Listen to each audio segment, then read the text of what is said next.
گستاخی کی ہے تو ان گستاخوں کے سفیر کو پاکستان سے دفع کیا جائے، لیکن پاکستانی حکومت نے بجائے سفیر نکالنے کے تحریک لبیک یا رسول اللہ کے لوگوں پر گولیاں برسائیں، 27 لوگوں کو ایک شہید کیا، 12 لوگوں کو ایک شہید کیا، 4 لوگوں کو ابھی یہاں سادوں کی پہنچنے تک، مریدکے سے سادوں کی تک 4 لوگوں کو شہید کیا، سینکڑوں لوگوں کو زخمی اور زخمی کیا اور درجنوں لوگوں کو اپاہج اور معذور کیا۔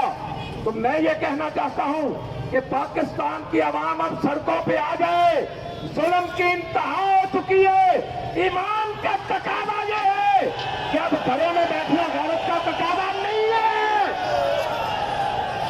سب لوگ اٹھو، اس کارواں کے ساتھ شامل ہو جاؤ۔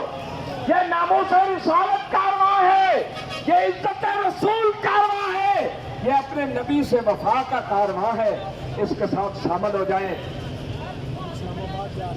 ہم انشاءاللہ العزیز اسلام آباد جائیں گے، یہ قافلہ رکے گا نہیں، نہ تمہارے چیلنج سے، نہ تمہاری گولیوں کی بوچھار سے، نہ تمہارے ظلم و تشدد سے کوئی چیز بھی اس قافلے کا راستہ روک نہیں سکتی۔ اے عاشقان رسول، صرف کھڑے ہو کر دیکھو ہی نہیں، پتہ نہیں زندگی کب ختم ہو جانی ہے۔ اٹھو، اس قافلے کے ساتھ شامل ہو جائے۔ ہمیں نہ UN کی ضرورت ہے، نہ فرانس کی ضرورت ہے، نہ امریکہ اور برطانیہ کی ضرورت ہے، ہمیں ضرورت ہے تو رسول اللہ کی ضرورت ہے۔ ہمیں ضرورت ہے تو اپنے آقا کریم کی نگاہ کرم کی ضرورت ہے۔